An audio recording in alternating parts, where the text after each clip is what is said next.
Hi everyone, in this video we're going to talk about how to use this method called active imagination while working with dreams in order to understand your unconscious mind and promote healing and transformation.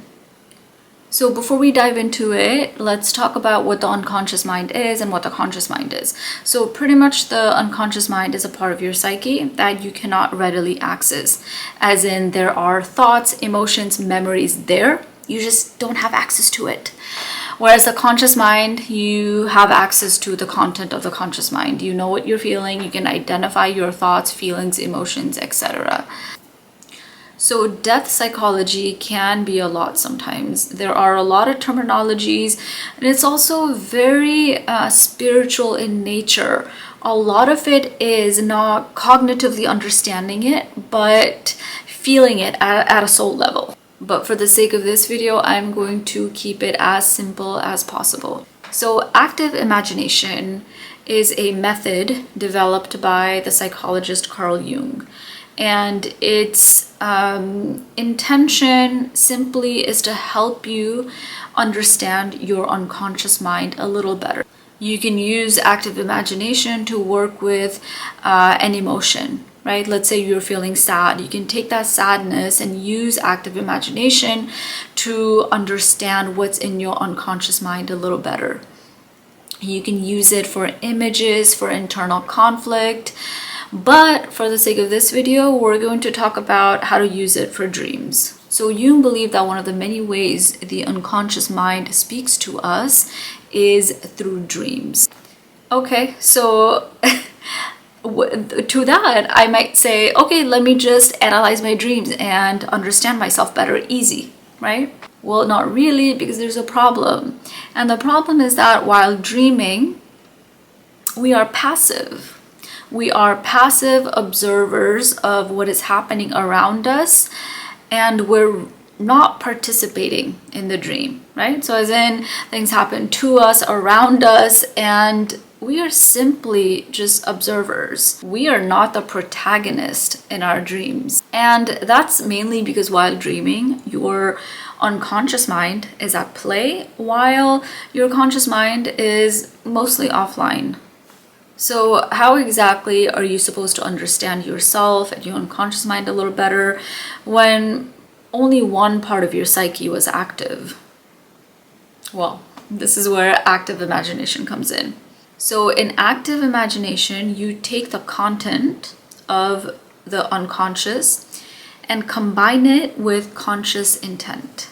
And the goal here is integration, allowing your unconscious mind and your conscious mind to work together. So I know that's already a lot. Depth psychology is not the easiest to put into practice, but let's try anyway. What does this look like in practice? Okay, so in practice, this is what it looks like. You sit down, you remove all distractions, turn off your phone, turn off the TV, tell your neighbors to be quiet, shut the blinds, whatever it takes, right? And you put yourself in a relaxed, meditative, okay, maybe not necessarily meditative, but more of a relaxed state, right? Whatever it takes for you to get there. You might take a few deep breaths, you might want to calm yourself, center yourself, whatever it takes for you to get there. And once you're there, you're really going to imagine yourself back in the dream. You're going to recall the events, the images, the environment of the dream, and even the emotion of the dream. What were you feeling? What was happening around you? What were you doing? You're going to actually put yourself back in that state. And then the next step is, and this is very important, you're going to spontaneously allow yourself to explore what might happen if your conscious mind was present in that environment. So if this is already too much to wrap your head around, I'll give you an example. So at times when I'm in transitional phases of my life, right, like starting grad school, getting married, so on and so forth, I have recurring dreams where I miss a flight. So in the dream, I'm mostly just feeling hopeless and helpless. I'm stuck, I'm wandering around without any direction and without anybody to help me. So in order for me to work with this dream, I might sit down, right?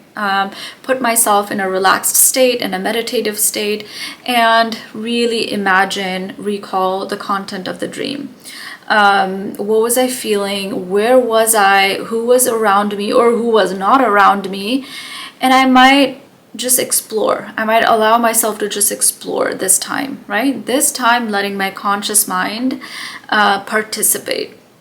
So what might I do? Is there, if I'm feeling helpless, is there a phone number that I find, right? And I call a friend to help me.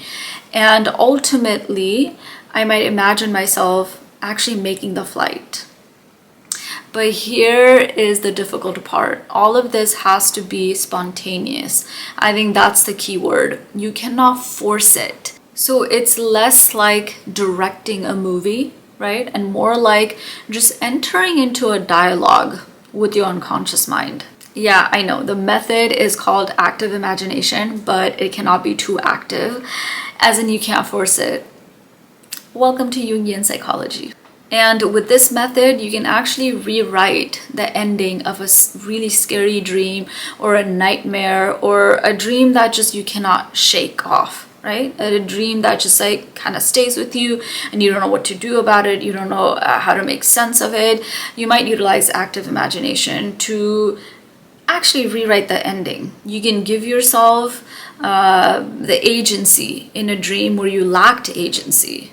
So I hope this video was helpful. Once again, I know depth psychology is not always the easiest to understand because it's not meant to be understood cognitively, but more so spiritually and at a deeper soul level.